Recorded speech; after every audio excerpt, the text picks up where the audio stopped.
شوفوا إخواني، هنالك مسألة يقولها يعني أو يرددها كثيرا المخالفون لتصحيح مثل هذه النقائص في النبي الأعظم والأنبياء صلوات الله عليهم.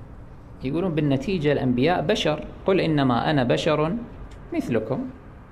والرواية اللي دائما يطنطنون بها شنو هي؟ إنما أنا بشر مثلكم أنسى كما تنسون فإذا نسيت فذكروني. يقولون هذا الكلام دائما، هذه طريقتهم.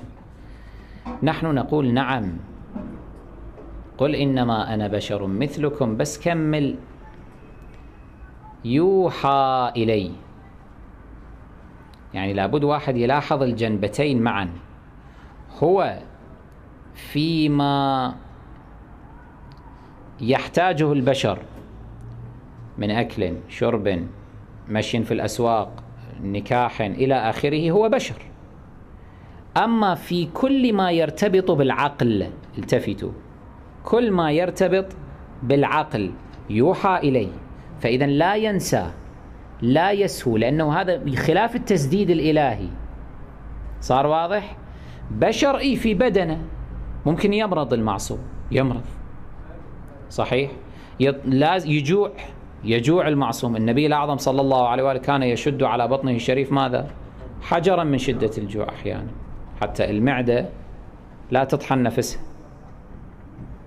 يمشي في الأسواق، يبيع يشتري، يعمل، يحرث الأرض بيده، يرعى الغنم، يطبخ، يأكل إلى آخره، يزرع، كل شيء يسوي. هذه صفات بشرية بدنية طبيعية فطرية. أما كل ما يرتبط بالعقل، السهو والنسيان حالتان طارئتان على ماذا؟ على العقل. نحن لأنه لا يوحى إلينا، لسنا أنبياء، لسنا معصومين، يطرأ علينا سهو ونسيان، لسنا مسددين من الله عز وجل تسديدا مطلقا كما هو الحال بالنسبة إلى الأنبياء والمعصومين صلوات الله عليهم. فلا يصح استدلالك بأن ها هنا اشتراكا بين عموم البشر بمن فيهم الأنبياء والمرسلون والحجج الطاهرون عليهم الصلاة والسلام، اشتراكا في الصفات البشرية والأحوال البشرية بما نستطيع به أن نجوز سهوهم ونسيانهم. لا، هم يشتركون في الصفات البشرية التي لا تأثير فيها على تسديدهم الإلهي، على كمال عقلهم وإدراكهم. هذه قاعدة مأخوذة من أين؟ من كلام إمامنا الصادق عليه الصلاة والسلام. يروي هذا الخبر الشريف الدرة ثقة الإسلام الكليني في الكافي الشريف بسنده عن هشام بن الحكم عليه الرحمة عن أبي عبد الله أي الإمام الصادق عليه السلام أنه قال للزنديق الذي سأله من أين أثبتت الأنبياء والرسل. هذه مجموعة للعلم، مجموعة روايات عندنا كلها تتحدث عن حادثة أو حادثتين أو ثلاث لزنديق من الزنادقة ابن أبي العيناء أو غيره، يأتون إلى الإمام الصادق عليه السلام يسألونه مسائل مناظرات في التوحيد، في إثبات الصانع، في إثبات الخالق عز وجل، في إثبات الرسل إلى آخره، والإمام كان يفحمهم واحد تلو الواحد. فكل رواية تنقل لنا ماذا؟ مقطع. لازم تجمع الروايات بعضها إلى بعض حتى تحاول تكتشف ما جرى، تفصيل ما جرى في ذلك المجلس أكثر فأكثر. هذه إحدى تلك الروايات. الزنديق سأل الإمام عليه السلام من أين أثبتت الأنبياء والرسل؟ فالإمام يجيبه قال: إنا لما أثبتنا أن لنا خالقا صانعا متعاليا عنا وعن جميع ما خلق، وكان ذلك الصانع حكيما متعاليا، لم يجز أن يشاهده خلقه ولا يلامسوه فيباشرهم ويباشروه ويحاجهم ويحاجوه. ثبت أن له سفراء في خلقه يعبرون عنه إلى خلقه وعباده ويدلونهم على مصالحهم ومنافعهم وما به بقاؤهم وفي تركه فناؤهم، فثبت الآمرون والناهون عن الحكيم العليم في خلقه والمعبرون عنه جل وعز، وهم الأنبياء وصفوته من خلقه. والآن يبدأ يذكر صفاتهم. هنا مورد الشاهد، التفت إليه جيدا. يقول: هم الأنبياء عليهم السلام، وصفوته من خلقه، حكماء مؤدبين بالحكمة. شنو معنى الحكمة؟ وضع الشيء في موضعه. أحسنتم. مبعوثين بها، مبعوثين بالحكمة، غير مشاركين للناس على مشاركتهم لهم في الخلق والتركيب في شيء من أحوالهم. هذه هي القاعدة. الإمام يقول: هؤلاء الأنبياء المؤدبون بالحكمة غير مشاركين للناس، مع أنهم على أنهم مشاركون على مشاركتهم لهم في الخلق والتركيب. خلقهم كخلقنا، تركيبهم كتركيبنا، لحم ودم ورأس ويدين ورجلين وإلى آخره. صحيح؟ هذا إنما أنا بشر مثلكم. في الخلق، في التركيب، في الحاجات البدنية، يحتاج أكل شرب إلى آخره، يمشي في الأسواق، نعم، في الخلق والتركيب. أما سائر الأحوال لا يشاركون البشر فيها. هذه جملة اعتراضية جاءت في وسط الرواية. لو احنا نعيد تركيب الرواية أو ترتيبها تصير هكذا: غير مشاركين للناس في شيء من أحوالهم على مشاركتهم لهم في الخلق والتركيب. إذن الأنبياء أحوالهم مو مثل أحوالنا. الإمام ينفي ذلك، يأسس قاعدة: نحن من أحوالنا أننا ننسى ونسهو. الأنبياء ماذا؟ ليس هذا من أحوالهم. لماذا؟ لأن الصادق جعفر بن محمد عليه السلام يقول: غير مشاركين لكم في أحوالكم. مو نفس الحال. إياك تتوهم هذا التوهم في أنبياء الله. غير مشاركين للناس على مشاركتهم لهم في الخلق والتركيب في شيء من أحوالهم. إذن لا يشتركون معنا في الأحوال التي تطرأ علينا نحن مما نفقد به الإدراك، نفقد به الحكمة. ليش؟ لماذا لا يشاركوننا بذلك؟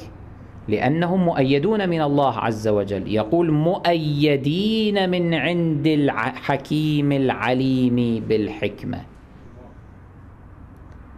ثم ثبت ذلك في كل دهر وزمان مما أتت به الرسل والأنبياء من الدلائل والبراهين، لكي لا تخلو أرض الله من حجة يكون معه علم يدل على صدق مقالته وجواز عدالته.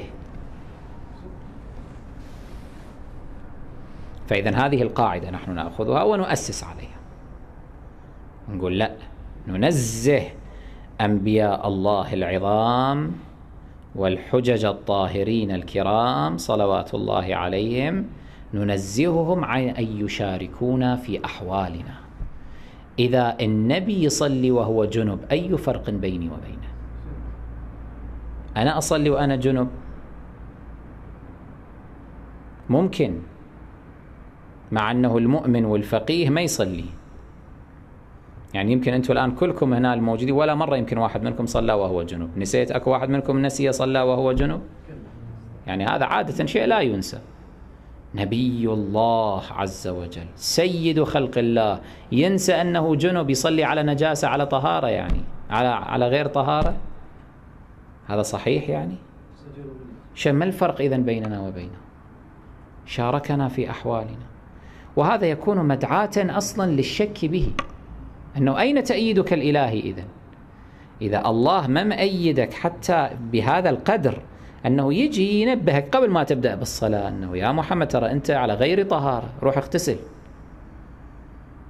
فتصلي بالناس وأنت جنب، بعدين تلتفت وتقول امكثوا مكانكم البثوا دقيقة، وبعدين تروح وتغتسل وتأتي ورأسك يقطر، والمنظر هذا بالله عليك هذا صحيح البخاري هذا اللي يروي، هذا أي كلام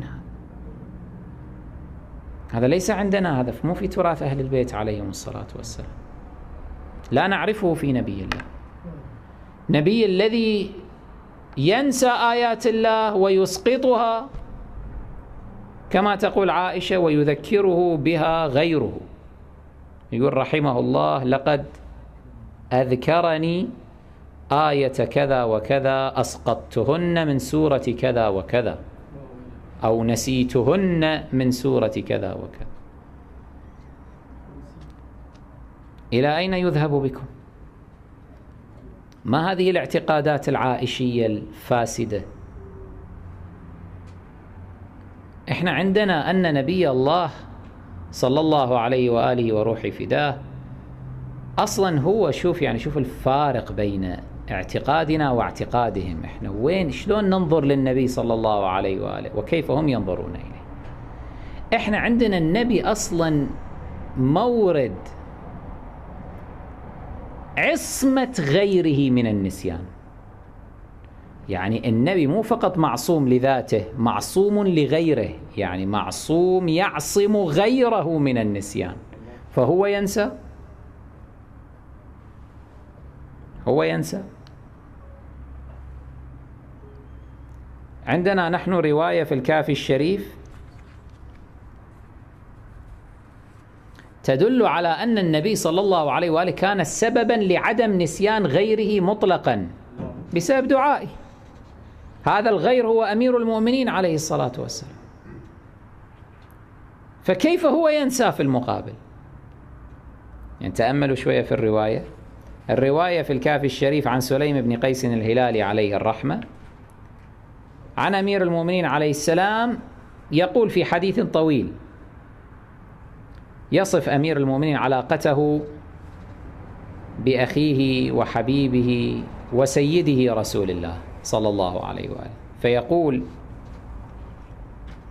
وكنت إذا دخلت عليه بعض منازله أخلاني وأقام عني نساءه فلا يبقى عنده غيري، وإذا أتاني للخلوة معي في منزلي لم تقم عني فاطمة ولا أحد من بنيه. الله أكبر. أي طبعا، وهذا كان ترى هم مثار غيظ عائشة، كانت هالشكل كانت تحقد لما يأتي علي بن أبي طالب، لأنه النبي يهتم به كثيرا. أولا يطردها: إليك عني يا حميراء، يلا روحي ولي طسي هناك بعيد. فهي تحقد، تصارخ: يا علي أما وجدت إلا في يومي وليلتي وتحرمني من النبي وكذا. ما مؤدبة. يعني لو كانت خديجة، لو كانت أم سلمة، ماريا، مؤدبات، يأتي علي يحترمن أنفسهن، يروحون يلذن، خلاص يروحون وراء الحجاب بعد، يدرون هذا نبي وهذا وصي، هذا ولي عهده، عندهم شغل، مو جالسين يسولفون، هذول مو سوالف، عندهم اكو شغل، اكو ترتيبات إلهية موكلة إليهم. علمني رسول الله من العلم 1000 باب، يفتح لي من كل باب 1000 باب. شغل، اكو عمل، اكو مهام، اكو مسؤوليات. هذا نبي وهذا وصيه ولي عهده. أنت لازم تحترمين نفسك إذا مؤمنة. إذا كنت مؤمنة تروحين بعيد، هذه تصر، فالنبي يضطر أنه يطردها، يقول قومي عني. يقول لعلي أمير المؤمنين تعال يا أمير المؤمنين هنا اجلس بقربي تماما. فلما يأتي يجلس، عائشة بكل وقاحة وقلة أدب تقول يا علي أما وجدت لإستك موضعا غير فخذي؟ قلة أدب، بنت شوارع، ما محترمة، ما مؤدبة.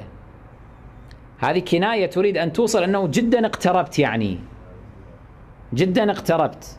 ما تشوفني أنا قاعد أيام النبي، أنت ما تقومي. فالنبي ينهارها وما لك ولعلي، ويقول لها ما مضمونه إنك ستخرجين علي وأنت له ظالمة، على جملك الملعون، على جملك الأحداب كذا إلى آخره، تنبحك كلاب الحوأب. فتحقد أكثر، تحقد أكثر. كان أمير المؤمنين عليه السلام كما يقول إذا دخلت على النبي يقيم عني نساءه، أما إذا هو يأتيني لا أقيم فاطمة عليه السلام، بالعكس يستبقيها. ليش؟ هؤلاء كلهم معصومون، يسمعون الذي أسمعه من النبي. وكنت إذا دخلت عليه بعض منازله أخلاني وأقام عني نساءه فلا يبقى عنده غيري، وإذا أتاني للخلوة معي في منزلي لم تقم عني فاطمة ولا أحد من بنيه. وكنت إذا سألته أجابني، وإذا سكت عنه وفنيت مسائلي ابتدأني، هو يبدأ يعلمني. فما نزلت على رسول الله صلى الله عليه وآله آية من القرآن إلا أقرأنيها وأملاها علي، فكتبتها بخطي، وعلمني تأويلها وتفسيرها وناسخها ومنسوخها ومحكمها ومتشابهها وخاصها وعامها، ودعا الله أن يعطيني فهمها وحفظها، فما نسيت آية من كتاب الله. يعني النبي يدعو لعلي أمير المؤمنين عليه السلام فيقول لم أنس من بعد هذا الدعاء آية من كتاب الله عز وجل. معقول هو النبي نفسه ينسى آيات من كتاب الله كما تزعم عائشة؟ يعني إذا النبي يعصم غيره يكون سببا لعدم نسيان غيره، فما بالك، ما ظنك به هو؟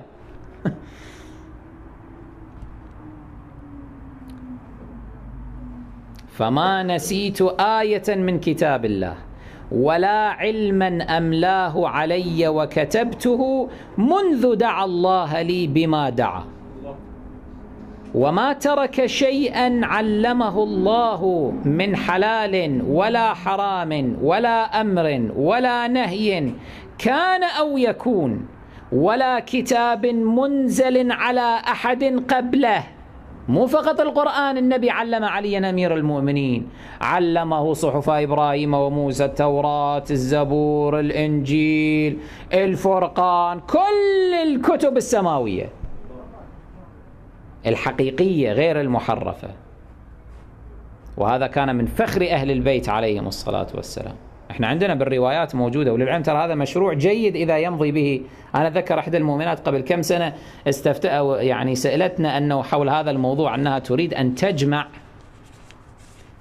التوراة والإنجيل الحقيقيان، يعني الكتب المقدسة الحقيقية كما روي عن أئمتنا عليهم السلام، لأنه هو موجود، أئمتنا رووا قالوا في التوراة هاي الآيات موجودة أو هذه المقاطع، في الإنجيل هكذا، أوحى الله إلى موسى، أوحى الله إلى عيسى، في الإنجيل هكذا، في الزبور هكذا، في الصحف هكذا موجود. واحد إذا يجمع يصير الكتاب المقدس الحقيقي، The Real Bible.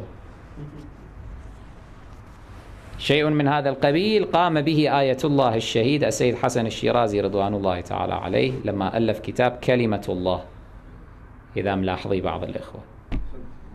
فكله موجود، كله موجود عند أهل البيت، كله موجود. يقول ولا كتاب منزل على أحد قبله من طاعة أو معصية إلا علمنيه وحفظته فلم أنس حرفا واحدا، ثم وضع يده على صدري ودعا الله لي أن يملأ قلبي علما وفهما وحكما ونورا. فقلت: يا نبي الله، بأبي أنت وأمي، منذ دعوت الله لي بما دعوت لم أنس شيئا، ولم يفتني شيء لم أكتبه، أفتتخوف علي النسيان فيما بعد؟ ممكن بعدين أنسى وتتخوف علي أنه أنا ممكن أنسى فيما بعد؟ فقال: لا، لست أتخوف عليك النسيان والجهل. أقول: يا قوم، يا مسلمين، إذا كان رسول الله صلى الله عليه وآله سببا لأن يعصم غيره من النسيان ومن الجهل، كيف يمكن أن تصدق الكاذب عائشة حين قالت إن رسول الله هو ذاته كان ينسى ويجهل الأشياء؟ كيف تصدقون أبا هريرة؟ يعني أنتم بين أمرين: إما أن تصدقوا عائشة وأبو هريرة وما أدري أنس بن مالك وغيرهم، وإما أن تصدقوا عليا وفاطمة والحسن والحسين. هؤلاء لما ينقلون، وطبيعة الحال السجاد والباقر والصادق، أئمة أهل البيت الاثني عشر صلوات الله عليهم، هؤلاء لما تنظرون في أحاديثهم وما يصفون به جدهم رسول الله صلى الله عليه وآله، تجدون يعطونكم صفات مختلفة كلية عن الصفات التي تأتيكم من الطريق الآخر، من أنبوب المجاري من ذاك الطرف. ليش أنت تروح على أنبوب المجاري؟ يروح على المعين الصافي يا أخي، روح على هذا النهر الزلال، من هناك خذ صفات نبيك. يعني ليش تقابل الله عز وجل بصفات تلك التي واضح أن فيها نقائص؟ أحد يخالف أنه السهو نقيصة، النسيان نقيصة، الجهل نقيصة. النبي كان يجهل أشياء ما يعرف، عمر يجي يعلمه، نعوذ بالله. من هؤلاء نأخذ احنا تفسير القرآن الحكيم، ينسبون إلى آدم عظائم الأمور، ينسبون حتى إلى يوسف الصديق عليه السلام، كما نقلته لكم إذا تتذكرون في محاضرة مفصلة، كيف أنهم أوصلوا يوسف إلى ماذا؟ إلى أنه هم بالمعصية حتى حل سرواله، أجلكم الله. وبآخر لحظة إجا جبريل رفسه، لولا ترى رفسة جبريل كان يعني وقع المحذور، زنا بها. هاي رواياتهم هكذا تذكر. فضائح. من هؤلاء تأخذون تفسير القرآن بالله عليكم، أم تأخذونه من أئمة أهل البيت عليهم السلام الذين فسروا وهم بها بمعنى أراد أن يبطش بها لولا أن رأى برهان ربه، راد يقتلها. يعني إذا أصرت على أنه يعني تراوده وأنه يأتيها، قال ترى أخذ لش أنا، لولا أنه رأى برهان ربي الله عز وجل قال لا، لا تبطش بها. مو أنه نعوذ بالله قعد منها كما هم يروون في تفسير الطبري وغيرها، هاي التفاسير الربش، هذه التفاسير، أنه قعد منها مقعد الرجل من أهله وحل الهميان، يعني حبل السروال، أجلكم الله. بعد شنو تبقى؟ نعوذ بالله.